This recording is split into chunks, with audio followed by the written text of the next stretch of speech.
안녕하세요. 네, 한국 하이퍼 커넥트 스타트업 협회 8월 간담회를 진행하겠습니다. 예, 안녕하세요. 원더트레이드 대표 정인철입니다. 반갑습니다. 안녕하세요. 뉴로라인즈 김만희 대표입니다. 반갑습니다. 네, 안녕하세요. 뉴로라인즈 인턴 전진희라고 합니다. 저희가 오늘 방송 간담회 순서가 일부는 그 스타트업 협회의 좀 채용 관련된 이야기들을 하고 2부에서는 스타트업 협회 어려운 점, 스타트업 기업들의 어려운 점, 그리고 3부에서는 현재 정부에서 정책적으로 고용을 지원하는 청년 인턴분, 현재 뉴로라인즈에서 청년 인턴으로 일하시는 분하고 이야기하는 순서로 잡았는데, 방송을 제 간담회가 좀 늦게 시작되면서 같이 이야기하면서 전체적으로 이야기를 하려고 순서를 좀 조정을 했습니다. 저 같은 경우에 오늘 혼자 있는 공간에서 방송을 해서 마스크를 안 썼고요. 다른 분들은 직원들이 있어서 마스크를 썼다는 점 먼저 말씀을 드리겠습니다. 저희 그냥 순서에는 상관없지만 그래도 이제 스타트업 관련된 이야기로 시작했으니까 전진희님 스타트업에서 일해보시니까 어떠세요? 저는 생각했던 것보다 다양한 업무를 메울 수 있다라는 것도 많은 장점이라고 생각이 들고요. 무엇보다도 그냥 내가 원했던 업무보다는 회사가 앞으로도 어떻게 성장할지를 알 수 있어서 그게 좀 더 취업 준비생이고 앞으로의 사회 초년생으로서의 좀 많은 것을 배울 수 있는 기회라는 생각이 듭니다. 오늘 저희가 청년 인턴으로 사회 초년생, 사회 첫 발을 내딛는 분 이야기를 들으면서 그리고 이제 기업 스타트업을 하시는 분들 이야기를 듣는데요. 사실 스타트업도 저희가 스타트업 이름 그대로 기업인으로서는 사회 초년병이지 않습니까? 우리 이 중에서 사실 가장 초년병이라고 할 수 있는 정인철 대표님께서는 처음 창업하시면서 어떤 느낌이시죠? 생각했던 것보다 많은 어려움들이 있었습니다. 사실 스타트업이라는 게 아이디어나 아이템을 강점으로 생각해서 창업을 한다고 생각을 하고 도전을 했는데요.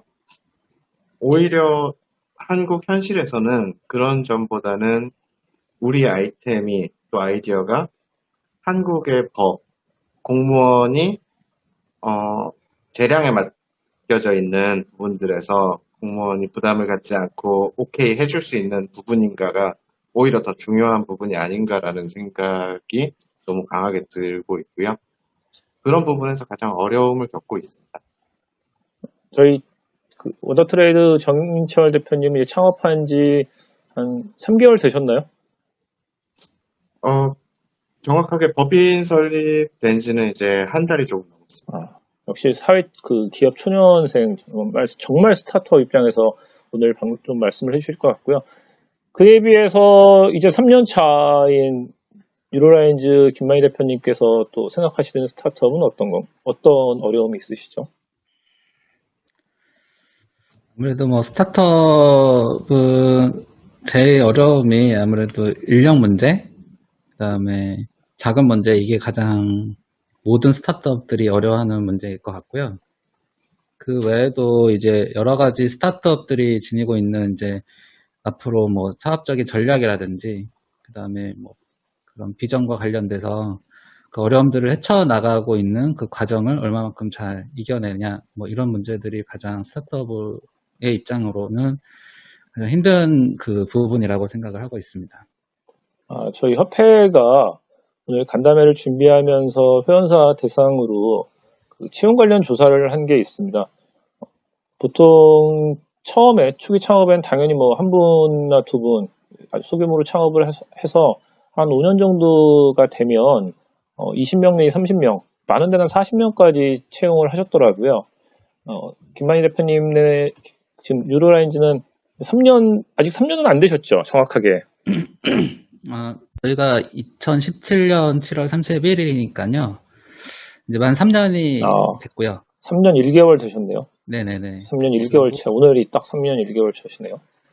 그리고 이제 그 근 3년 동안 이런 이제 여러 인력분들의 이제 변동 이런 게 상당히 3년간 많이 있었죠. 저희 그 회사 입장에서도. 그래서 물론 이제 그게 유동성이 많다 보니까 어떤 때는 어떤 시기에는 이제 고용된 인력들이 많은 그런 시기가 있고 또 어떤 시기에는 이제 고용 인력들이 감소된 그런 시기가 있습니다. 그런데 그게 이제 지속 가능하게 인력들을 유지하고 또 제일 중요한 이제 인력들을 많이 확보해서 이제 사업을 확장해 나가야 되는 입장인데 이제 그런 것들이 여러 환경들을 고려해서 이제 그때 시기에 맞게 인력을 운영을 해야 되다 보니까 아직까지는 이제 그런 인력의 그런 운영 안정성 이런 것들이 아직까지는 뭐 확보되기 아직은 어려운 상황 이런 그런 상황들이 있습니다. 확실히 3년 되신 기업 입장에서는 인력 운용이나 이런 어려움들을 말씀해 주시고 또 이제 바로 창업을 이제 시작하시는 분들 입장에서는 창업 과정에서 어려움이나 또 정부나 이런 금융권에서의 또 자금 문제가 사실 제일 크니까 그런 어려움을 이렇게 얘기를 해주셨는데요. 그에 비해서 취업을 준비하는 분들 입장에서는 사실 스타트업이라는 것들이 채용을 하고 싶어도 좀 여건이 안 맞는 경우들도 좀 있지 않습니까?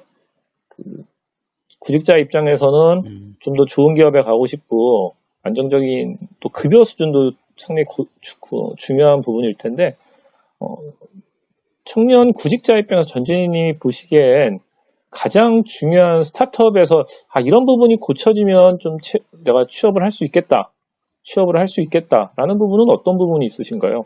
저는 사실 무엇보다도 스타트업의 문제점이라기보다는 먼저는 청년들이 실무를 경험해보지 못한 것이 좀 많은 취업을 하는 데 있어서 어려움이라는 생각이 많이 듭니다. 사실 어떤 기업이든 간에 취업 준비생들에게는 실무를 겪어볼 만한 경험들이 사실 많이 필요한데 그런 경험들이 없다 보니까 회사를 고르는 데 많은 어려움들이 있고 그러다 보니 어른들이 원하는 소위 말하는 대기업, 뭐 좋은 직장, 좋은 회사를 꼭 가야 된다라는 생각들이 잇따라 보니까 저는 그러한 실무를 많은 배울 수 있는 기회들이 구직자들에게 제공이 되어진다라면 더 좋을 것 같고요. 방금 말씀해주신 인력 문제에 관해서도 인턴들에게 혹은 구직자들에게 실무를 경험해 볼 수 있는 기회를 제공해 주신다라면 그러한 부분들도 어느 정도 해소가 되지 않을까라는 생각이 많이 듭니다. 기업 입장에서는 정 대표님은 앞으로 그 직원을 채용하실 때 가장 중요하게 생각하시는 부분이 어떠세요? 전진희님 지금 인턴 입장에서는 기업에서 실무를 좀 많이 경험해 봤으면 좋겠다. 인턴 입장에서는 이렇게 말씀하셨는데 앞으로 채용을 하시면 가장 중요한 부분을 어떤 쪽에 좀 두고 있으신가요? 채용 계획에서는요? 사실 채용이라는 부분이 기업의 발전을 위해서 업무를 수행하는 사람을 뽑는 것이기 때문에 경험을 제공하는 것과는 조금 거리가 있다라고 생각을 합니다. 경험을 하기 위해서 합류를 하겠다라는 인원을 뽑기는 사실 기업 입장에서는 좀 많이 어려울 것 같다는 생각이 들고요. 실제 우리 회사를 발전시킬 수 있는 인재에 대한 욕심은 어느 회사나 버릴 수 없을 것 같습니다. 기업 입장에서는 이 실무를 직접 할 수 있는 분을 좀 뽑고 싶고요. 또 이제 채용 구직을 하시는 분 입장에서는 경험을 또 많이 쌓고 싶도 있고 이게 스타트업이 경력 사다리가 잘못하면 될 수도 있고 청년 인턴이라는 제도 자체가 기업에 대한 부담이 될 수도 있다고 저는 보거든요. 청년 인턴을 채용하는 것 자체도 경험만을 쌓게 되면 또 기업 입장에서 일을 할 분들이 아니니까 지금 그래도 청년 인턴을 상당히 많이 채용하신 걸로 알고 있는데요. 김만희 대표님 입장에서는 청년 인턴이 좀 어떻게 많은 도움이 되시는지, 아니면 또 도움이 되더라도 이런 부분은 정부 입장에서 좀 더 도와줬으면, 좀 더 정책적으로 바꿨으면 좋겠다는 점, 이런 부분은 어떤 점이 있으신가요? 일단 첫 번째로 이런 여러 가지 청년 인턴제 제도를 활용해서 인턴을 운영하고 있는 것 자체는 상당히 고무적이라고 보고요. 정부도 이런 정책들을 많이 추진하고 있는 걸로 알고 있는데, 최근에 이제 저희는 여러 기관을 통해서 이제 청년 인턴십 프로그램을 지금 현재 운영하고 활용하고 있는 입장에서 그 청년들이 이런 간접적으로나마 그 업무를 경험하고 하는 데는 많은 도움은 될 거라고 생각은 합니다.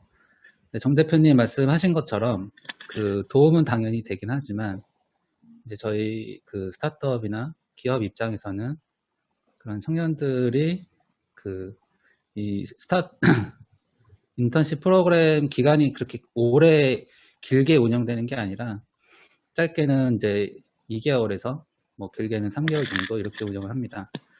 그래서 이제 그러다 보니 그 기업 입장에서는 그 짧은 기간 동안 그 인턴십 프로그램 운영하는 것 자체에도 많은 이제 그 내부적인 자원을 활용할 수밖에 없는 거거든요. 그러니까 뭐 예를 들어서 교육도 해야 되고 그리고 이제 그 일정 부분 운영에 필요한 자금도 또 필요한 부분들이 있는 거고, 그래서 이제 그런 부분들을 이제 지원 정책적 측면에서는 이제 운영 활용하는 데에는 충분히 도움이 되고, 그런 이제 고무적인 어떤 이제 제도적으로 활용한다라는 측면에서 도움은 받을 수는 있지만, 실질적으로 그 우리가 이루고자 하는 어떤 사업의 비즈니스적 측면에서 그런 인턴 분들이 많은 도움을 이렇게 제공하기라는 거는 실질적으로 그 단기에 뭔가 이뤄낸다라는 건 상당히 어렵거든요. 그래서 이제 그런 부분들은 조금 더 이제 저희가 지원받는 입장에서는 내부적으로 그 이런 인턴십을 통해서 그 어떠한 측면에서의 업무 지원적인 측면으로서만 그 운영의 측면에서의 어떤 효과를 얻어내고, 그 당연히 저희는 또 그런 인턴십을 하는 그 인턴십 지원자분들이 그 간접적으로 2, 3개월 동안 그래도 회사에 어떤 소속되어 있는 회사를 통해서 좋은 경험과, 그리고 이제 앞으로의 미래의 본인들이 이 사회 하나의 그런 일원으로서 성장해 갈 수 있는 발판을 제공하는 어떤 그 경험적 측면에서의 그 효과를 제공해 드리는 부분, 그 이상은 솔직히 바라기는 솔직히 어렵고요. 물론 이제 글을 통해서 그 뭐 정규직 전환이라든지 지속적인 그 새로운 인재를 발굴한다라는 측면에서의 그 3개월, 2개월 동안의 인턴십 프로그램을 저희가 어떤 평가라는 어떤 측면으로 활용을 해서 그 인턴 분들이 그 우리 그 이제 인턴십 프로그램 운영을 하고 있는 회사에 또 인력 운영 자원으로서 성장해 갈 수 있는 기회를 삼는다라는 측면, 이런 것들이 도움이 될 수 있을 거라고 보고요. 그리고 이런 정책적 측면들이 그러니까 좋은 점이 있다라고 하면, 저는 인턴십 자체에 대한 프로그램은 상당히 많이 이렇게 많이 확산되어야 된다고 생각하는 입장인데, 대신에 이제 그 인턴십을 그 지원받는 이제 지원자들 분들만 뭔가 이렇게 금액적으로 지원을 한다라는 측면이 조금 더 있는 것 같아요.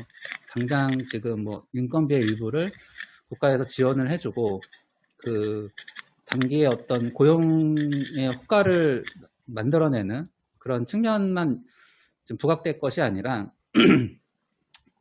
정말 그분들이 원하는 그 경험을 쌓아야 되는 어떤 분야에 핵심적인 많은 업무는 아닐지라도 그 핵심적 업무를 경험할 수 있는 분야의 그 인턴십 프로그램이 운영이 돼서 그 인턴십에 참여하는 참여자나 또 그거를 운영하는 회사에도 좀 도움이 될 수 있는 그런 프로그램들이 많이 운영이 돼야 된다라고는 생각을 하고 있습니다. 인턴십 프로그램이 만들어졌을 때부터의 거의 동일한 문제점들을 말씀해 주신 것 같거든요. 회사 입장에서 2 내지 3개월 정도, 길면 한 6개월 정도의 그 기간의 문제, 그런 기간의 문제 때문에 좀 정규직에 가까운 업무를 시키기에는 좀 부족하고, 계속해서 반복되는 좀 단순한 업무를 시켜야 된다는 한계를 말씀해 주시면서, 좀 정부 정책이 변화가 필요하다 이런 면에서 인턴이 정말 좀 정규직으로 전환할 수 있는 이런 인턴 제도가 됐으면 좋겠다고 말씀해 주셨는데요. 지금 현재 인턴으로 또 근무하시는 이제 전진희님 입장에서 보면 인턴이라는 제도가 이내에 3개월 정도 운영되는 게 원래 원하던 곳으로 좀 구직을 하기 위해서는 적당한 기간이라고 생각하세요? 좀 짧은 기간이라고 생각하세요? 아니면 긴 기간이라고 생각하세요? 이내에 3개월도. 저는 3개월은 조금 많이 부족하다라는 생각이 듭니다. 사실 완전 처음 이제 직장 생활을 하는 경우에는 저도 이제 막 1개월 차가 됐는데 이제서야 이제 회사가 조금 친숙해졌고 이제 내가 매일 오는 곳이는구나라는 인식이 생겼고 이제 이런 업무를 이렇게 주시고 내가 이렇게 해나가면 되겠구나라는 과정만 익숙해지는데 거의 한 달 정도였거든요. 또 이제 앞으로 새로운 업무를 맡으면서 그거에 대한 업무에 대한 숙지라든지 추가적으로 내가 더 공부하고 배워야 되는 거를 한다라고 하면 한 3개월이라는 기간을 내가 그러니까 경험을 쌓고 인재로서의 성장하기 위한 기간으로는 조금 부족하지 않을까라는 생각이 많이 듭니다. 그래서 저는 적어도 한 6개월 정도는 인턴은 해야 되지 않을까라는 생각이 많이 듭니다. 인턴 제도가 구직자분 입장에서 확실히 기업 입장에서의 차이는 분명히 있는 것 같습니다. 정 대표님이 정인철 대표님이 말씀해 주신 것처럼 기업에서는 또 바로 일을 할 사람이 필요한데 인턴이 이제 일을 하시게 되면 사실 자리도 제공을 해야 되고 여러 가지로 비용적인 측면도 또 드는 거기 때문에 기업의 부담도 분명히 있는 건 사실이라고 저도 생각을 합니다. 정인철 대표님은 앞으로 새로 이제 직원을 뽑아야 되시는 입장에서 인턴 제도를 활용하신다면 어떤 점들이 좀 개선이 됐으면 좋겠다 이런 생각을 하고 계시나요? 그런 점이 있으시면 좀 말씀해 주시죠. 사실 초기 스타트업 입장에서 인턴십에 대한 고민을 하기는 좀 어려운 것 같습니다. 그래서 방금 주신 질문에 대해서 제가 정확하게 답변을 드릴 수 있을지는 모르겠는데요. 만약에 인턴십을 통해서 저희가 좀 충원을 하게 된다면,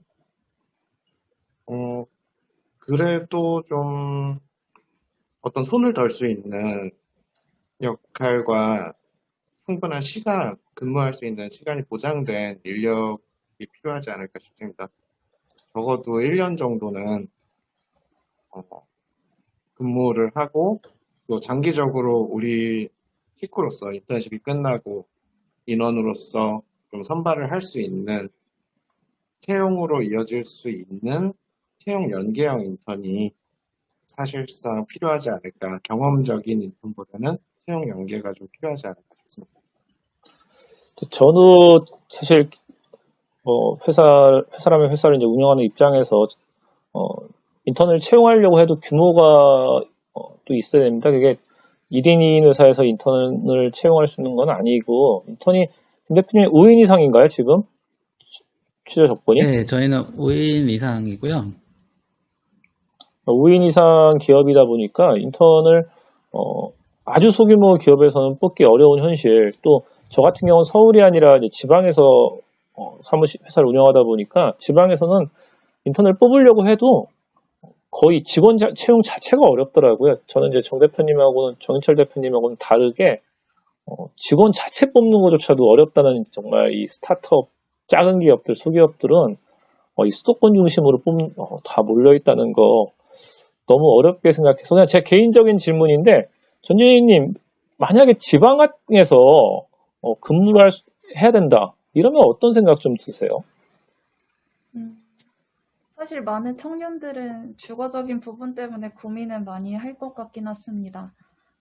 내가 원하는 분야이고 내가 일을 할 수 있는 상황이라면은 제 개인적인 의견으로는 저는 지방도 괜찮다라는 생각을 합니다. 그렇죠. 지방도 괜찮은데 급여 조건이나 이런 부분도 분명히 지방 기업들이 맞춰줘야 되는데 그게 제일 어려워서 또 그럴 수 있을 것 같네요. 아, 이게 참 채용이라는 부분이 되게 쉽지 않은 주제라서 저희가 그래도 만약에 전지인의 입장에서 아까 저희 김만희 대표님이 말씀해 주신 것처럼 이 정부에서 지원 제도 좀 장기간이 될 수도 있고 아니면 어떤 정치적인 재정적인 문제가 있을 수 있고 여러 가지 이제 이야기가 나왔는데 청년 인턴 입장에서는 정부 이 제도가 어떻게 좀 개선이 되면 좀 더 효과적으로 인턴 제도가 운영이 될 수 있을까요? 저는 단기적인 고용 효과를 보여주기 위한 정책은 아니었으면 좋겠다라는 생각이 많이 듭니다. 사실 저도 인턴을 신청한 입장이긴 하지만 아직도 많이 불안한 상태이긴 하거든요. 내가 이번 경험을 통해서 내가 정말 취업을 할 수 있을까? 내가 제대로 된 직장을 얻을 수 있을까라는 저에게는 그런 부담감이 아직은 있고 또 이제 기업의 입장에서는 말씀해주신 대로의 그런 문제들도 있다 보니까 저는 그저 보여주기식을 위한 그냥 단순한 고용률을 높이기 위한 정책이라기보다는 어떻게 보면 청년들에게는 인생이 걸린 문제일 수도 있고 때로는 어떠한 기회가 될 수 있는 입장이고 회사에서는 어떻게 보면 발전할 수 있는 기회가 되다 보니까 단순히 단기적인 효과를 위해서가 아닌 장기적인 효과를 위한 정책안이 좀 더 나왔으면 좋겠다라는 생각이 듭니다. 원래 저희 주제가 두 번째 오늘 2부에서 할 주제에 가까운 주제인데요. 정책적인 지원이 어떤 부분이 좀 필요한가 이런 부분을 이야기하는 부분이었습니다. 근데 오늘 어차피 주제가 이제 섞여 있으니까 그냥 그 이야기도 좀 하면서 어떤 부분이 정책적으로 개선이 되면 청년 인턴뿐만이 아니라 스타트업이 발전하는데 도움이 될지 되게 어려운 주제인데 한번 생각을 저희 한번 이렇게 한번 이야기를 좀 해보시죠. 그냥 난상 토론을 한번 해볼까요? 진행 없이. 저희 지금 유튜브 채널에 이렇게 보는 분들도 많지 않고요. 네. 앞으로 계속 왔다 다 나가시는데 재미없나 봐요. 왔다 다 나가세요. 이게 패널 있고 저희 방청객 패널이 뭐 있긴 있나요? 왔다 다 가세요. 그냥 네. 저희 관객들을 좀 회원사를 모아놓고 했으면 강제적으로 앉아 계실 텐데 확실히 인터넷으로 하는 부분이다 보니까 어렵네요. 혹시 이런 부분이요. 녹화된 걸 보시겠죠. 그러겠죠. 참고로 제가 개인적으로 운영하는 인터넷 유튜브 채널에서도 방송을 하고 있는데 예전에 저희 방송 중에 한 분이 그러시더라고요. 보통 5초 머문대요. 5초. 유튜브에 시청에서 한 5초 딱 있다 나간다고 하시더라고요. 참 어려운 것 같습니다. 그렇지만 이렇게 하니까 재밌네요. 아무튼 이제부터 한번 난상 톤으로 한번 해볼까요? 저희? 네, 뭐 하시죠. 뭐 부담 없이 한번 얘기 한번 해보시죠. 왜 이 스타트업이 이렇게 어려울까? 제가 오늘 공부하는 내용 중에는 이제 신용보증기금 보증제도 공부하고 있었습니다.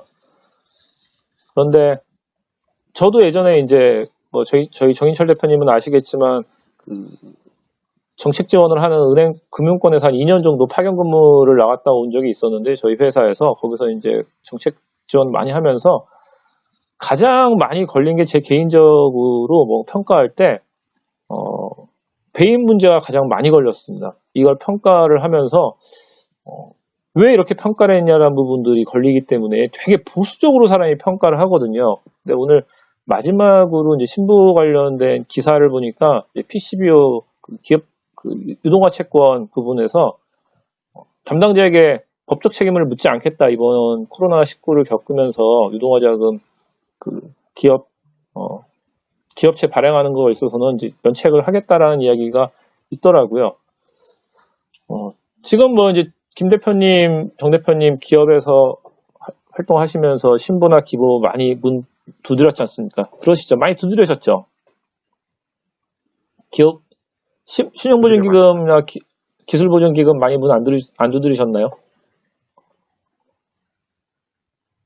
제 말이 하나 봤는데 예. 사실 오늘 말씀드리려고 준비했던 부분 중에 하나도 이런 내용인데요. 제가 좀 창업을 준비하면서 재미있는 일이 있었습니다. 예비 창업자에 대한 지원 방안이 참 많이 있는데요. 예비 창업 지원을 저는 받을 수가 없었습니다. 왜냐하면은 사실 저희 아버지께서 상가를 노후 준비를 하면서 상가를 준비해 놓으셨는데, 저도 그 부분을 정확히 몰랐어요. 근데 제 이름으로 임대사업자 등록을 해 놓으셨더라고요. 그래서 그 부분이 이제, 당신은 예비 창업자에 해당하지 않는다. 임대사업자가 있기 때문에. 네, 이거를 여러 기관, 물론 신보나 기보 외에도 다양하게 뭐 스타트업 지원 사업을 진행하고 있는 여러 기관마다 담당자들에게 질문을 했을 때 정확하게 알고 있는 사람이 거의 없습니다. 그래서 심지어 기보 같은 경우도 문제가 없다라는 답변을 정확하게 몇 번이고 확인을 하고 나서 진행을 했을 때 자기가 올렸더니 본사에서 안 된다는 답변이 왔다라는 식으로 좀 일이 진행된 경우도 있었고요. 결국은 예비 창업과 관련된 좀 어떠한 혜택도 받을 수 없었고, 관련해서 기관들에서 좀 최종적으로 안 된다는 답변을 받을 때 저뿐만이 아니라 이런 경우가 매번 상당히 많이 발생을 한다. 그러면은 그 부분이 임대사업자라는 게 누구나 사실 가지고 있을 수 있는 부분이고, 창업, 물론 임대사업을 통해서 창업을 하시는 분도 계실 거고, 많은 수입을 내고 계시는 분들도 계실 텐데, 대부분의 분들은 사실 그 부분이 직업이다라는 인식을 하지 못하는 경우가 많거든요. 그러다 보니까 그렇게 그 부분에서 문제가 발생해서 혜택을 받지 못하는 경우들이 많다라는 얘기를 또 전해 듣기도 했습니다. 저 역시 또 그런 케이스가 된 거고요. 그래서 제가 이제 네네. 아니 말씀하세요. 네, 그래서 결국은 예비 창업자 지위로서는 혜택을 받을 수 있는 게 없어서 창업을 진행을 하고 이제 좀 아무래도 저희 자금이 스타트업에게서는 가장 중요하지 않습니까? 그러면은 초기 창업자는 또 매출이 없기 때문에 또 대출을 받을 수 없는 문제에 그대로 봉착을 하게 되더라고요. 그래서 실제 저희가 R&D를 통해서 준비하고 있는 아이템을 준비하는 시점은 오히려 늦어지고, 그러니까 진정한 스타트업의 가치는 조금 더 뒤로 밀리고, 당장 매출을 낼 수 있는 부분들을 우선적으로 접근할 수밖에 없는, 좀 비즈니스 구조가 바뀔 수밖에 없는 현실이 발생하는 것을 경험하고 있습니다. 제가 이제 정 대표님 말씀 이제 들으면서 생각 좀 난 거는, 요즘 이제 부동산 문제 많이 하면서 임대사업자 문제 얘기 나오는데, 정말 그럴 수 있을 것 같습니다. 요즘에 이제 월세 내면 다 임대사업자 등록을 하는 분들이 많을 텐데, 해야 되는 상황이니까, 어쩔 수 없이 작은 집을 갖고 있다가 다른 지역 이사 가면서 전세로 놓으면 임대사업자 등록되면 스타트업 시작하면 지원을 못 받을 수도 있다는 이야기지 않습니까? 네, 맞습니다. 이런 부분은 좀 저희가 정말 확인을 좀 해서 협회의 존재 이유가 정부의 정책 제안이나 이런 부분들을 하는 거기 때문에 한번 제안을 할 필요는 있을 것 같습니다. 그런 사실을 확인해서 그런 부분들이 좀 개선될 수 있도록, 예전에는 임대사업자를 다 한 건 아니었지만 이제는 월세전 사업자들이 다 해야 되는 쪽으로 가고 있으니까 정책 방향이 그런 부분에서는 좀 개선이 될 것 같네요. 김만희 대표님은 좀 네. 어떻게 생각하세요?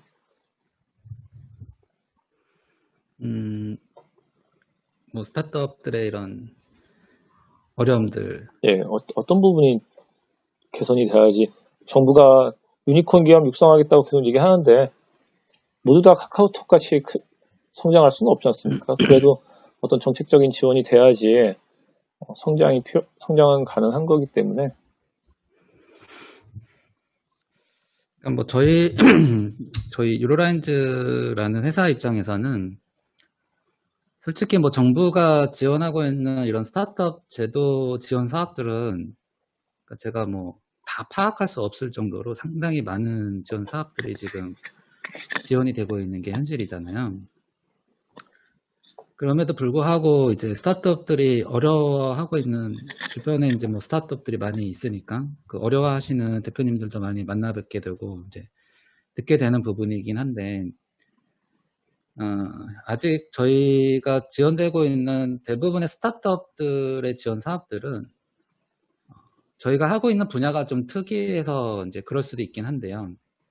저희가 이제 하고 있는 분야는 이제 이런 화학물질 뭐 그런 정보 서비스업을 하다 보니까 아무래도 기존에 지원되고 있는 스타트업들의 지원 사업들 그런 지원 사업들의 분야에 저희 서비스를 하고 있는 분야는 그렇게 많지는 않거든요.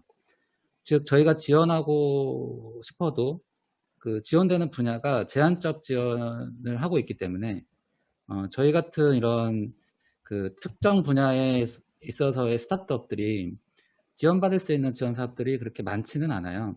그리고 설령 한다고 하더라도 이게 워낙에 이제 좀 특정 분야이기 때문에 그 저희가 1차, 2차 뭐 이런 서면 통과를 하고 발표 통과를 함에 있어서 상당히 좀 평가를 받는 입장에서 되게 그 평가를 또 하시는 분들의 입장에서도 어려워하시는 사항들을 많이 겪어왔거든요.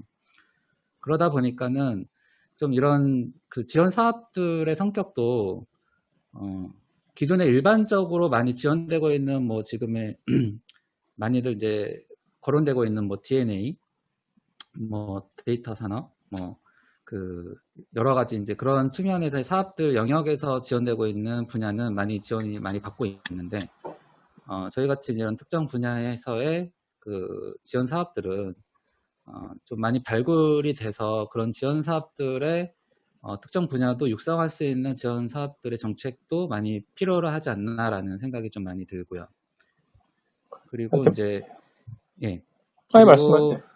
예 그리고 이제 지원 그런 사업들만으로는 저희 스타트업들이 그 성장해 가는 데 있어서 되게 그게 목적이 될 수는 없잖아요. 지원 사업을 꼭 타야지만 스타트업이 생존하는 건 아니기 때문에 이제 그렇다 그러면은 지원 제도는 지원 제도대로의 어떤 성격을 가지고 저희가 지원을 받을 수 있는 많은 그런 지원 제도적인 측면에서의 어떤 특정 분야도 지원받을 수 있는 제도가 좀 필요하다는 부분이 첫 번째였고요. 그다음에 이제 두 번째로는 김만희 대표님 좀 죄송하지만 저희가 원래 좀 파트를 나눠서 30분씩 예. 진행하기로 했기 때문에 그래요? 이번 시간은 좀 여기서 마치고 5분 있다가 저희 조금 다시 있다가, 예. 다시 말씀 이어서 그렇게 좀 하시죠. 진행하는 걸로 하겠습니다. 잠시 네. 후에 회에서 진행하는 8월 간담회입니다. 오늘 그 스타트업 관련된 이야기를 진행하고 있는데요. 저희 1부에서 유로라인즈 김만희 대표님께서 현재 스타트업의 어려운 이야기를 해주시다가 이야기가 좀 종료됐습니다. 이야기 계속 이야기 해주시면서 오늘 다시 2부 진행하도록 하겠습니다. 네, 일단 1부에서 뭐, 잠깐 진행되다가 끊겨가지고요. 제가 2부에서 좀 하고 싶었던 이제 그 지원 제도의 좀 저희 스타트업 입장에서의 어려운 점, 그리고 이제 좀 제도가 좀 개선돼야 될 그런 사항들, 이런 거를 좀 말씀드리겠습니다. 우선 저희가 지금 최근인데요. 최근에 정부에서 많이 지원되고 있는 사업들 중에 그 스타트업 지원 사업들 중에 또는 창업 사업, 꼭 창업 스타트업이 아닌 사업, 사업자들도 지원받을 수 있는 게 상당히 많이 지원되고 있는 사업이 있는데요. 그게 바우처 사업이라고 해서 정부가 그 일정 자금을 그 특정 솔루션이나 또는 특정 서비스를 공급할 수 있는 이제 공급 기업으로부터 그런 서비스를 받는 수요 기업한테 이렇게 지원해주는 그런 사업입니다. 그래서 그거를 여러 이제 바우처 사업들이 많이 이제 그런 이렇게 지원 사업들이 많이 지금 현재 운영이 되고 있는데요. 근데 이제 저희도 그런 지원 사업들 중에 이제 여러 가지들을 지원을 신청을 했습니다. 신청을 하고 또 이제 그 지원 사업들 중에서도 일부 이제 합격이 돼서 지원을 받을 수 있는 이제 그런 사업들이 현재 이제 생겼고요. 근데 이제 그거를 저희가 준비하고 이제 지원 사업을 받기까지 이제 그 1년의 과정을 이제 그 경험을 하다 보니까 뭐 이런 부분들은 좀 제도적으로 많이 좀 보완이 필요하지 않을까라는 좀 부분이 있어서 좀 말씀을 드리려고 합니다. 대부분 이제 지원 사업 성격들은 이제 정부가 이제 그 저희가 추진하려고 하는 사업의 사업 계획서를 기준으로 해서 그 정부가 일정 자금을 이제 그 제안을 하는 기업한테 이제 그 자금을 지원해주고 그 사업들에 대해서 이제 좋은 성과를 이루었을 때 이제 좋은 사업 비즈니스의 어떤 매출로서나 아니면 그 사업의 비즈니스의 성장으로서나 이제 그런 것들을 이뤄내는 데 많이 지원을 해주는 그런 성격이라고 보시면 되는데요.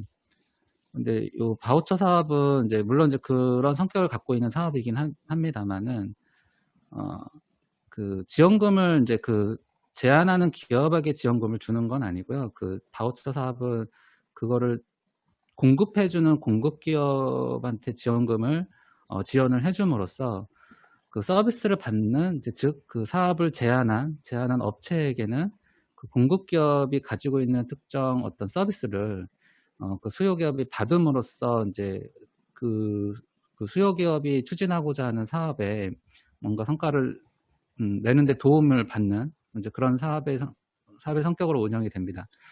그러다 보니까 정부가 지원하는 그 지원금이라는 부분이 실질적으로 이제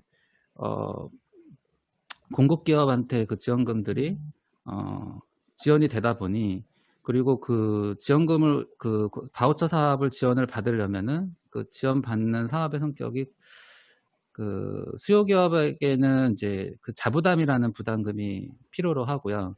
그 다음에 일단 지원금은 이제 공급 기업한테 배정이 되는 그런 방식으로 운영이 되기 때문에 그 이런 초기 스타트업들의 입장에서는 꼭 필요하러 하는 사업이긴 합니다. 지원을 받아야 되는 사업이긴 한데 근데 반대적으로는 이제 그 지원을 받으려면은 저희가 그 자부담이라는 부담금을 내고서 그 지원을 받아야 된다라는 거죠.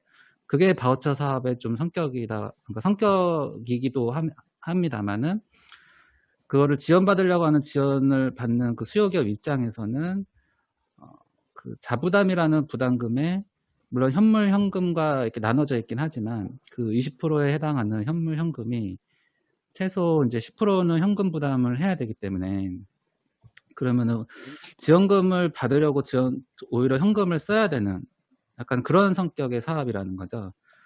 물론 이제 그조차도 그 지원 사업을 받음으로써 뭔가 비즈니스를 추진하는 데 있어서 어떠한 특정 사업을 또는 그 서비스를 만들어내는 데는 도움을 받을 수는 있겠지만 그게 이제 단기에 이루어지는 사업이 아니기 때문에 그 한 수개월, 3개월에서 6개월 정도는 그 서비스를 만들기 위한 어떤 투자와 그리고 또 이제 공급 기업으로부터 받는 어떤 제공받는 서비스가 다 완료가 되어야지만 어쨌든 저희가 이루고자 했었던 서비스가 완성이 되는데 초기에 이제 그 자부담이라는 부담금을 불입을 해야지만 그 지원 사업을 받을 수 있다. 이제 그러다 보니까는 아무래도 자금적으로 이렇게 그 안정성이 좀 확보되어 있지 않는 업체의 스타트업 입장에서는 그 자부담금 자체가 부담이 돼서 오히려 이런 바우처 사업을 지원을 받고 싶어도 오히려 받을 수 없는 상황이 또 벌어질 수 있다라는 게 좀, 좀 좋은 지원 사업이긴 하나 좀 다른 한편으로는 오히려 지원이라는 사업의 성격이 좀 맞지 않지 않나, 저희들 입장에서는. 그래서 오히려 뭐 포기하는 일까지 벌어지는 상황이 좀 있는 것 같습니다. 그래서 그런 부분들이 좀 제도적으로 좀 개선이 돼야 되지 않을까라는 그런 생각을 좀 해봤습니다. 그러니까 지금 김만희 대표님께서 말씀하신 이제 그 바우처 사업의 특징이 지원을 받으면 자부담, 그 수혜기업의 자부담을 20%를 내야 되는데 그 20% 중에 이제 50%인 10%, 전체 사업비 중에 10%를 반드시 현금으로 내야 된다, 이런 조건이라는 말씀이신 거죠? 네, 그렇게 대부분의 바우처 사업들은 그렇게 현재 운영이 되고 있습니다. 예. 예, 그러다 보니까 스타트업 입장에서는 그 데이터가 요즘 이제 정부에서 많이 뉴딜 사업을 하는 데이터 가공 사업으로 진행되는 이런 바우처 사업들이, 그 사업을 정부에서 이제 그 정책적으로 지원한 정책을 받아도, 사업을 받아도 현물 부담이 있어서 사업을 진행하기 어렵고, 실제로 그 데이터를 받아서 사업화하는 기업들이 어떤 유리한 게 아니라 그 데이터를 제공하는 사실 기업들이 이 바우처 사업에 거의 수혜를 받는 기업이 된 것. 왜냐면 그 제공기업 입장에서는 현금 지원인 현금이나 현물을 사업비에서 부분이 없을 거고, 또 있다고 하더라도 어차피 그 부분은 이제 본인들 회사에서 가져가는 부분이기 때문에 사업하는 회사가 돈을 버는 것이 아니라 그 데이터를 가공하는 회사, 데이터를 가지고 있는 회사가 돈을 버는 현재 구조로 됐다, 이런 이제 문제라고 저는 이제 좀 이해를 했습니다. 제 이해가 네. 맞는 건가요? 이제 뭐 그런 부분들이 이제 일부 지원 사업에서 보였다라는 말씀이었고요. 뭐 모든 바우처 사업이 이제 다 그렇지는 않겠지만, 그렇겠죠. 일부 지원 사업에서 이제 그런 성격을 좀 갖고 있어서 그런 부분들은 좀 이런 이제 그 혜택을 받는 수요 기업에도 일정 그 현금 자부담금을 그 수요 기업이 뭐 인건비로 충당을 할 수도 있고, 그리고 또 고용 창출적 측면에서 오히려 고용을 창출하는 데 쓰이는 비용으로 잡을 수 있다 그러면 오히려 이제 상생할 수 있는 그 바우처 사업이 될 수 있다라고 생각이 드는데, 그 현금도 일단 그 지원 사업의 지원금도 공급 기업이 가져가고, 그리고 그 자부담 한다라는 현금의 비용도 공급 기업이 가져가는 구조. 그러다 보니 이게 그 수요를 혜택을 받으려고 했었던 기업 입장에서는 혜택을 받는다라는 그런 상황보다 오히려 좀 부담을 가중시키는 상황이 만들어지다 보니 좀 그런 부분에서는 아무래도 저희 같은 이제 자금력이 부족한 스타트업들에서는 오히려 받고 싶어도 받을 수 없는 사업이 되지 않을까, 그렇게 좀 생각을 합니다. 현재 상황에서는 사실 현물과 현금을 정부 정책 사업에서 나눠지는 거는 뭐 대부분 자부담을 20% 하는 거는 기본적인 원칙 사항인데, 현물 부담도 대부분 인정해주는 방향으로 가고 있는데 현금 부분 50%가 필요하다. 근데 저도 이 50%를 뭐 기존 직원에 대한 인건비는 인정하지 않더라도 신규 채용을 하는 부분, 그 바우처 사업 관련된 그 데이터 가공 사업으로, 데이터 오는 사업으로 사업하는 데서 신규 채용을 하는 거에서 인정해 주는 거는 필요하지 않을까, 이런 생각이 들고 있습니다. 근데 그거를 왜 인정을 안 해주는지, 그런 부분들은 저희가 진짜 한번 확인해서 제안을 해볼 필요가 있지 않을까, 이런 생각이 좀 드는데요. 청인철 대표님은 어떤 생각 들으셨어요? 들으시면서? 아까 일부 마지막에 처음으로 이제 김만희 대표님이 말씀해 주셨던 그 지원 분야가 한정돼 있다라는 부분에 대해서 사실 공감이 많이 되는데요. 저희는 주제가 커피입니다. 커피 사업을 한다라고 얘기를 했을 때 대부분의 분들이 첫 반응이 이제 카페 하세요? 이렇게 시작을 하고요. 카페 아닙니다. 그리고 저희 회사 이름이 원더트레이드다 보니까 그러면 커피를 수입하시는군요. 이렇게 많이들 말씀을 하세요. 그런 인식들이, 선입견들이 공무원 분들도 당연히 업계에 계신 분들이 아니기 때문에 카페 하나, 수입 하나, 커피는 무조건 수입제다, 사치품이다, 라는 인식들을 깔고 계십니다. 사실 커피가 산업의 주제일 뿐이지, 저희가 이 주제를 가지고 IoT를 할 수도 있는 거고, 첨단 기계를 만들 수도 있는 거고요. 사실 로봇으로 커피를 내리기도 하는 시대이기 때문에, 주제만 있을 뿐 어떤 형태의 제품이 나올지는 먼저 예단하기는 좀 어려운 거거든요. 저희가 데이터 사업을 할 수도 있는 거고요. 데이터를 할 수도 있는 거고.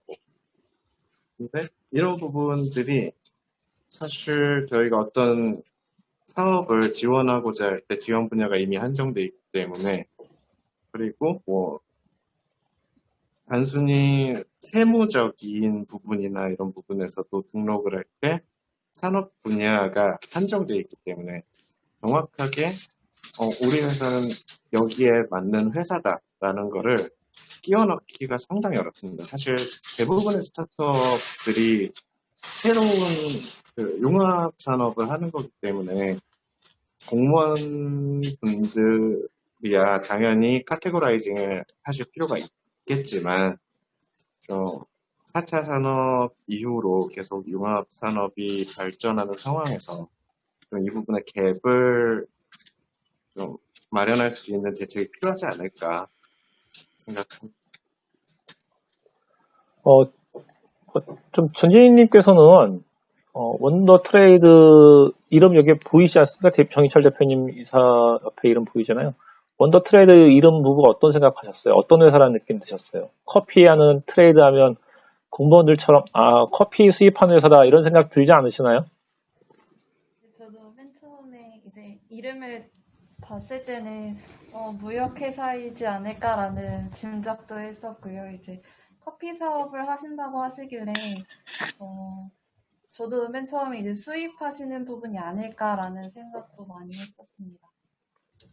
그렇죠. 이게 참 스타트업이 어려운 게 기존의 우리나라 산업 구조가 이제 시작하면서 과거에 있던 그 코드 번호 형태로 세무사에 가서 사업자 등록증을 내려고 하더라도 과거 코드 번호대로 해야 되고 산업 분류표대로 해야 되고 새로운 분류표들이 없다 보니까 이런 어려운 문제들이 있는 것 같거든요.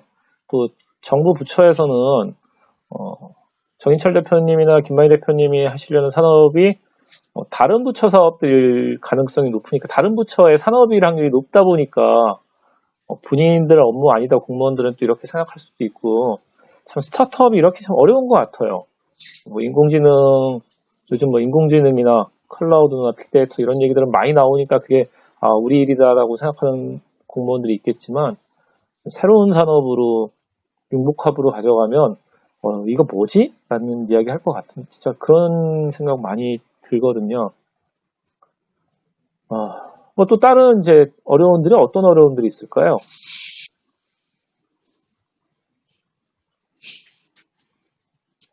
어려운 이제 청년 인턴 하고 계시는 분이 계시니까 좀 궁금한 점이 있는데요. 사실 창업 정책 대부분이 좀 청년 창업에 맞춰져 있잖아요. 청년 입장에서 이런 정책이 실제로 주변 분들이나 좀 실효성이 있는지 좀 어떻게 생각하시는지 궁금합니다. 저는 제 주변에 창업을 준비하시는 분들이 많이 없었기 때문에 사실 이제 창업은 저랑 좀 많은 거리가 있다라는 생각을 많이 했었습니다.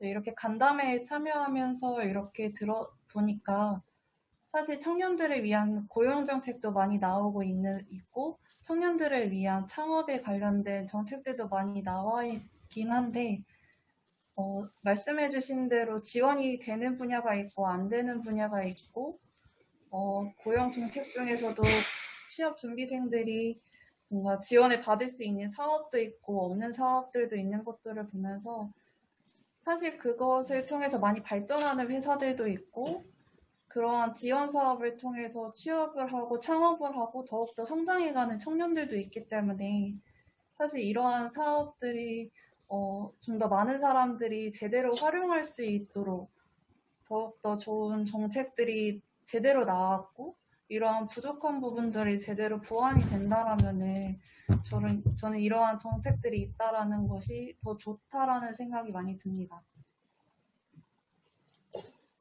아마 정인철 대표님 말씀은 좀 이런 얘기이신 것 같아요. 저도 창업하면 똑같이 느낀 건데 청년 창업에는 많은 지원 정책들이 있는데 청년이라는 선을 딱 넘어가면 지원을 받을 수 있는 게 많이 어려움이 있기 때문에 정책 자금을 지원받는 데서 가산점, 가점 부분 이런 데 어려움 많이 느끼셨기 때문에 그런 얘기를 하시는 거죠. 많은 불이익은 아니지만 청년에 비해 상대적으로 박탈감? 네, 실제적으로 청년분들이 물론 창업을 해서 빠르게 발전을 해 나가신다면 더없이 좋겠지만 창업 전선으로 이렇게 떠밀린다? 오히려 그런 느낌도 있고 오히려 조금 창업을 준비할 수 있는 30대 후반 이상의 충분한 경험이나 기술을 가지고 있는 분들이 창업을 했을 때 고용 근데 빠르게 정 대표님, 정착하고 죄송한데 정 대표님 마이크가 말씀하시면서 옷에 걸려서 걸릴 때마다 그러네. 잡음이 나요. 네네네. 그 옷에 스치는 잡음이 나거든요. 네, 배가 좀 나와 있어서. 가슴에서 걸린 배 아니었습니다. 네. 그냥 옷에 그냥 걸린 거예요. 옷에 걸린 거기 때문에. 네네. 무슨 네. 그래서 계속 네.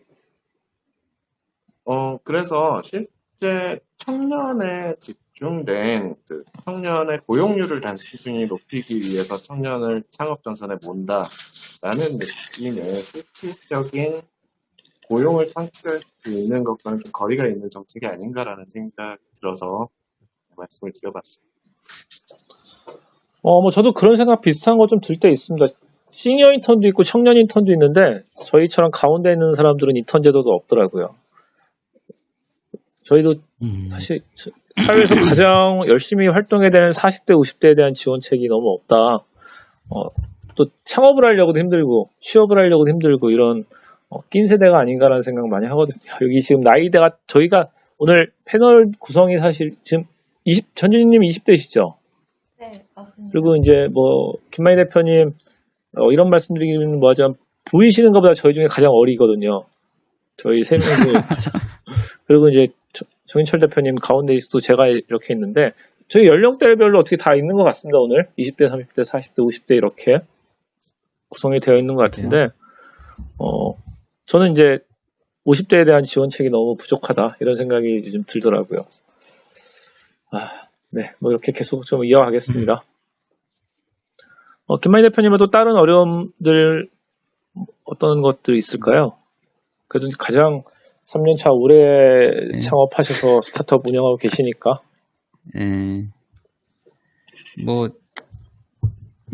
다른 어려움이야 계속 말씀을 나누려면은 한도 끝도 없을 것 같고요.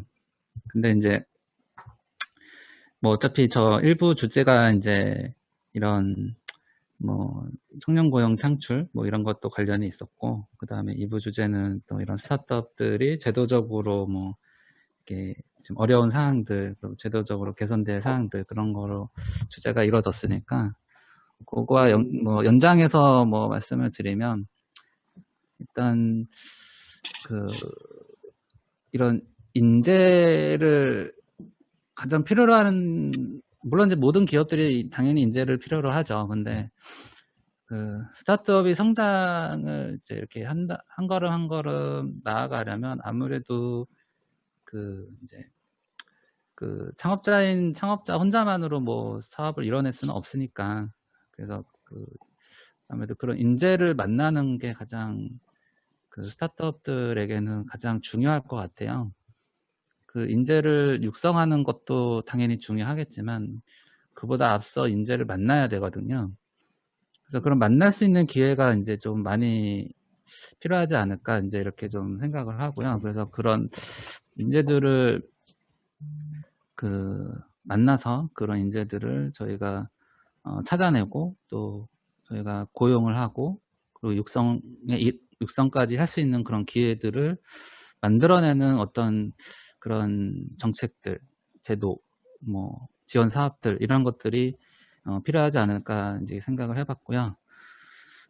그리고 이제 제도적으로는 이제 스타트업들이 뭐 가장 힘들어하는 이런 뭐 고용과 그 다음에 어떤 자금 뭐 이런 것도 당연히 스타트업들이 그 지원을 많이 받을 수 있는 사업들이 많이 계속 지속적으로 많이 있었으면 좋겠다라는 부분이 뭐 있긴 하지만 그런 단순히 지원금으로서만 끝나는 사업들은 오히려 부작용을 더 만들어내지 않을까라는 생각을 좀 해봤고요.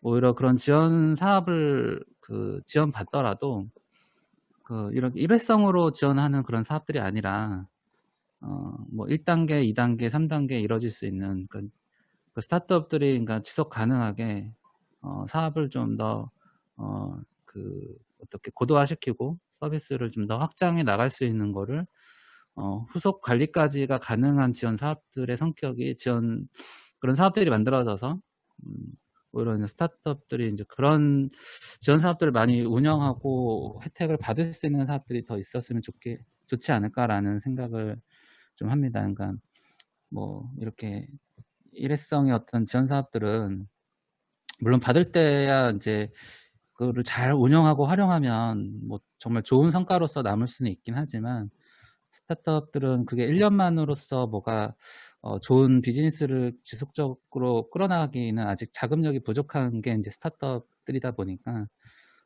그런 지원금을 뭐 1단계, 2단계, 3단계로 그 스타트업이 뭔가 안정적으로 성장할 수 있는데 기반이 될 수 있는 꼭 뭐 그런 지원금만을 활용해서 스타트업이 성장할 수는 없으니까 그런 안정적으로 그런 기반에 조성될 수 있는 지원 사업들을 성격으로 정책들을 만들어서 제도를 만들고 그렇게 해서 스타트업이 이렇게 흔들리지 않고 일부 그 지원금을 지원받더라도 새로운 비즈니스를 창출하는데 뭔가 이렇게 활용될 수 있는 사업들로서 지원 정책 제도도 거기에 맞춰서 스타트업들이 성장하는 어떤 그런 스테이지에 맞춰서 운영돼야 될 필요성이 있지 않을까.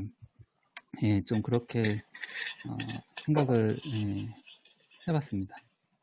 그 정부 지원 프로그램들 보면 그 초기 스타트업 그리고 좀 성장한 기업들에 대한 지원책으로 나눠서 하기는 하고 있는 걸로 알고 있는데요. 예, 많은 스타트업들이 그게 이제 그런 거라는 거죠. 이제 그때 또 지원을 해야 되고 또 평가를 또 받아야 되고 이런 성격으로 가는 거가 아닌, 그러니까 이미 한 번 받을 때 그런 단계적으로 지원을 받을 수 있는 사업으로 운영이 되는 게 좋지 않을까. 이제 매번 평가를 위한 평가를 계속 사업계획서를 만들어내야 되고 그 평가를 받는데 또 합격하는 데까지 걸리는 시간이 보통은 뭐 2개월에서 많게는 3, 4개월까지 그 기한이 걸리거든요. 그러면은 당장 필요로 하는 스타트업 입장에서는 뭐 한 번에 그게 뭐 합격이 되면이야 뭐 좋긴 하지만 그게 또 안 됐을 때는 거의 1년 내내 그 지원 사업에 지원을 하고 뭐 그런 활동들을 해야 되지 않나 싶거든요. 그래서 이제 조금 더 이제 그거를 물론 평가야 당연히 공정하고 뭐 필요에 따라서는 이제 경쟁에 의해서 선정을 받아야 되는 건 당연한 건데 그런데 이제 그게 너무 오랜 시간에 걸쳐서 또 받아야 되는 부분들 그게 매년 또 똑같이 그렇게 지원 사업을 단계적으로 받는다 하더라도 그걸 매년 똑같이 그렇게 사업을 또 계획서를 만들고 또 평가를 받고 하는 그런 시간들이 너무 불필요하다 싶을 정도로 많이 걸리다라는 거죠. 그래서 그런 것들을 꾸준히 이렇게 운영할 수 있는 그런 이제 지원 사업들도 일부 있었으면 하는 바람이 좀 있습니다. 정인철 대표님 입장에서는 지금 정부 정책 사업에 지원한 거 없으시지 않습니까? 네. 이게 제 생각에는 그러니까 제가 지금 드는 생각은 스타트업들이 정부 정책 사업에 이 비중을 되게 많이 두는 기업들이 우리나라에 많이 있거든요. 정부 정책 사업으로 먹고 산다는 이야기할 이런 기업들도 솔직히 있는데, 스타트업이 왜 정부 정책 사업에 이렇게 목을 걸어야 될까요? 전 갑자기 그런 생각이 좀 드네요. 스타트업이 아마 이런 이유가 우리나라 벤처 캐피탈이나 이런 시장들이 제대로 형성이 안 돼서 그런 건지 그런 부분에서는 좀 어떤 생각이 드세요? 저는 그런 좀 자금이 잘 투자가 된다면 정부 정책 사업의 비중이 이렇게 높지 않아도 될 것 같은데 두 분 생각은 좀 어떠신가요? 아무래도 VC보다는 접근성이 좋고, 좀 확률이 높다라고 생각하는 분도 있을 것 같고요. 뭐, 개인적인 생각이긴 한데, 지배력에 대해서 아무래도 초기에는 그런 부분에 대한 고려들도 있지 않을까.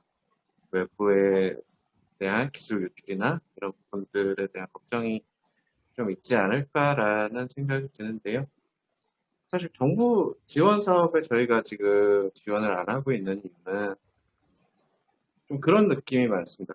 정부 지원 사업은 오히려 좀 꾼들이 꾸준히 타가는 그 다른 운동장이고, 내가 하는 사업은 내가 만들어가는 수밖에 없구나라는 생각을 하게 돼요. 자꾸 좀 특화된 이렇게 전공 분야 같은 느낌. 거기에 김만희 대표님 말씀하셨던 것처럼 상당한 공수가 들어갈 수밖에 없는 노력이 들어가야 되는데, 그거를 준비하다 보면 실질적으로 저희 사업과는 동떨어진 아무래도 인력을 투입할 수밖에 없기 때문에 또 그런 부분에서의 한계가 있지 않을까 싶습니다. 김만희 대표님은 지금 자금에 대한 고민을 하실 때 벤처 캐피탈이나 아니면 현재 정책 자금 이외의 자금도 고려를 많이 하고 계실 거지 않습니까? 대표가 이제 뭐 시정 보증이나 기술 보증에서 이제 자금을 끌어오는 그런 금융에서 온 대출은 한계가 있기 때문에 다른 자금도 많이 생각하셔야 되는데 어떤 느낌이 드세요? 요즘 자금을 투자를 받는다거나 이런 부분에서 정 대표님은 초기다 보니까 기술 유출이나 이런 부분을 많이 걱정하셨는데 김만희 대표님 생각은 좀 어떠신지? 그거는 이제 그 투자를 뭐 받고자 하는 기업과 그렇지 않은 기업으로 나눠질 수 있으니까, 그는 이제 기업의 이제 추구하는 어떤 비즈니스의 성격에 따라서 이제 투자를 원하는 기업이 있고 안 하는 기업이 있기 때문에 이제 좀 다르긴 할 텐데요. 저희 같은 경우는 일단 투자를 유치를 또 필요로 하고 있는 기업 입장에서는 현재 뭐 저희가 정부 자금, 뭐 즉 신용보증 기금이나 뭐 기술 보증 기금이나 뭐 이런 기금의 성격으로 일부 자금을 운영해서 뭐 현재까지 운영을 지금 하고는 있지만, 그런 이제 정부에서 운영되고 있는 자금으로서만 저희가 뭔가 이런 그 투자 개념으로서의 자금 운영은 아직 뭐 쉽지는 않고요. 쉽지는 않고, 저희도 이제 단지 그 사업을 이제 좀 더 확장하고 조금 더 그 스타트업 입장에서는 빠르게 이제 성장을 하기 위한 그 원동력으로 이제 투자를 받으려고 하는 건데, 일단 현재로서는 저희가 그 벤처 캐피탈이나 이제 아니면 초기 뭐 시드 그 엔젤 투자의 형태의 그 투자를 어떤 기점으로 해서 일단 시리즈의 투자를 갈 수 있도록 하는 그 기반을 만드는 게 가장 좀 필요하다고 생각을 하고 있습니다. 근데 일단 그런 기회를 물론 저희도 많이 발굴하려고 하고 이제 지원을 하려고 하고 있는 준비를 하고 있는데요. 뭐 기술력 유출이나 이제 이런 부분도 물론 당연히 고려가 되는 부분이긴 하지만, 아무래도 이제 빠르게 이제 그 성장을 하기 위해서 이제 스타트업들은 조금 더 이제 그런 걸 두려워한다라기보다는 빠르게 성장하기 위한 어떤 자금, 그 다음에 추진의 어떤 필요로 하는 자금을 확보해서 빠르게 성장하는 거에 더 집중하고, 그리고 그런 기회들을 찾아서 좀 더 성장할 수 있는 데에 그 자금을 투입하고 목표로 하는 어떤 미래의 어떤 서비스 모델을 완성하는 데까지 오히려 이제 생각에 집중을 이제 그런 쪽으로 좀 하고는 있습니다. 이야기하는 도중에 이제 전진희님이 갑자기 방을 나가시게 됐는데요. 이게 저희가 강제로 퇴장시킨 건 아닌 겁니다. 자연스럽게 지금 정말 시스템적인 문제로 나가신 것 같거든요. 끝났나요? 아직 안 끝났어요. 저희 아직 안 끝났습니다. 그냥 나가신 거예요? 제가 강퇴시킨 거 아닙니다. 제가 강제 아니, 여기 퇴장시킨 거 계신데? 아니고. 화면에 계신 것 같은데? 계신가요? 네, 정 대표님은 계시고, 여기 전진희 님은 저희 약간 참가자에서는 자연스럽게 나가셨는데요. 여기 계시는데? 그러세요? 저희 그죠? 저한테도 안 보입니다. 네. 참가자에서는 나가셨어요. 괜찮습니다. 이제 어차피 마지막 인사하고 저희 시간이 종료를 다 돼서, 오늘 저희가 이제 1시간 정도 좀 늦게 시작해서 1시간 정도 이야기를 나눴습니다. 스타트업의 채용 이야기와 어려운 점들을 이야기를 나누려고 좀 더 깊게 나누고 싶었는데, 언택트로 줌으로 회의하는 화상 간담회가 저희도 처음이고 낯설고 아직까지는 이러다 보니까 진행이 원만하지 않았던 점들도 있을 것 같고요.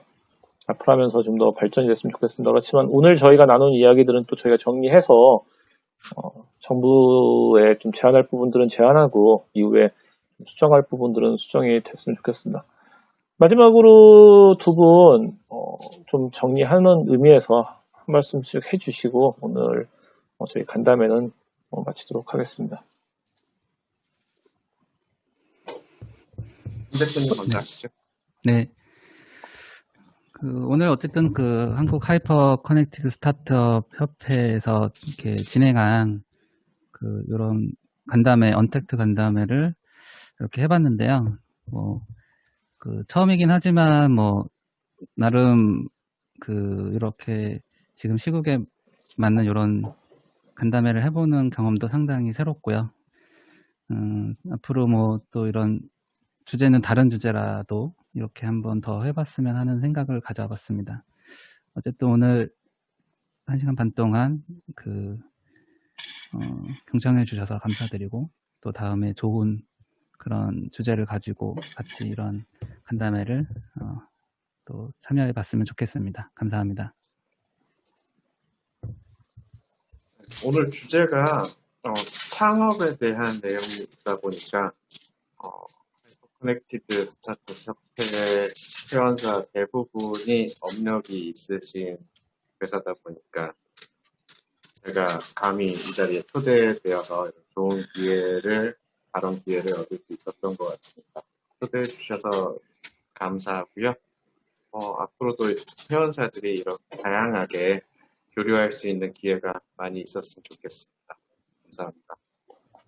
네, 오늘 저희 하이퍼 커넥티드 스타트업회 8월 간담회는 여기서 마치겠습니다. 저희 9월에는 새로운 주제, 다른 주제로 여러분들을 찾아뵈려고 지금 준비하고 있습니다. 9월에 다시 뵙도록 하겠습니다. 그리고 죄송하지만 두 분은 저희 이제 방송 끝나고 다시 화상으로 오늘 평가 간단히 좀 진행을 하도록 하겠습니다.